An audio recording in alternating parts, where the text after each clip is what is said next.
It's so hard to forget pain, but it's even harder to remember sweetness. We have no scar to show for happiness. We learn so little from peace. For today's video, I'll be recommending a book, and this book I found really dark, thought-provoking, and humorous, and that is Diary by Chuck Palahniuk. I'll be talking a bit about my thoughts on the book, and hopefully by the end, I'll convince you to give it a try. Basically, Diary is a horror fiction novel, and don't worry if you're unfamiliar with the genre, because honestly, I haven't read that much horror fiction, and I still really enjoyed this. Perhaps that's partly why I enjoyed it so much, because it's a genre that I'm unfamiliar with and I'm experiencing for the first time. Basically, you follow Misty, who is a waitress, and her husband attempts to commit suicide, and he ends up in a coma. Misty's husband, his name is Peter, he's a contractor, and Misty begins to receive all these calls from his previous clients, and they're basically complaining about how Peter left all of these really fucked up messages on the walls of the houses that he's remodeled.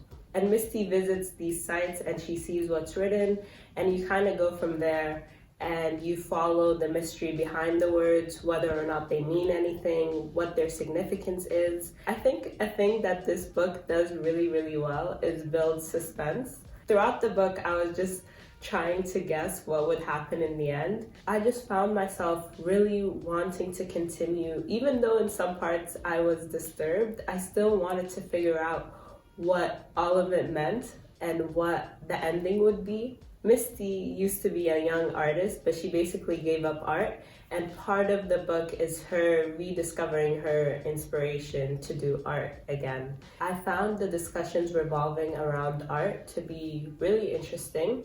I figured I would read some quotes to give you an idea of what I mean. Peter tells Misty, "You'll need to suffer to make any real art." Just for the record, Peter once asked Misty if she knew why she liked the art she liked. Why is it a terrible battle scene like Picasso's Guernica can be beautiful, while a painting of two unicorns kissing in a flower garden can look like crap?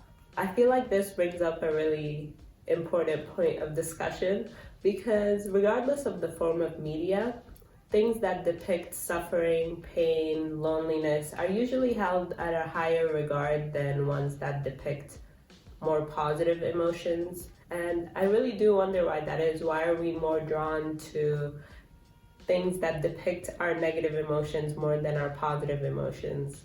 Another quote that I really liked: "This was Peter's theory of self-expression, the paradox of being a professional artist, how we spend our lives trying to express ourselves well, but we have nothing to tell." I think something that this book does really well is incorporate humor.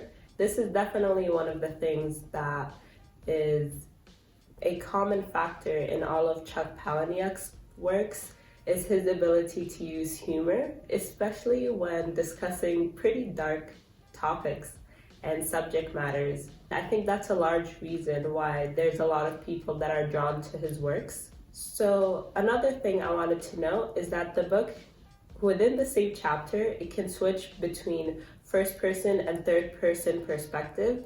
And in the first two chapters, that kind of put me off because it was just so unfamiliar to me. I actually ended up enjoying it after those first few chapters. And by the end, you kind of figure out why it was written in the way that it was written. And so that just made me appreciate it that much more. And I wanted to end the video with one of my favorite quotes from the book. "It's so hard to forget pain, but it's even harder to remember sweetness. We have no scar to show for happiness. We learn so little from peace." And with that, thank you for watching.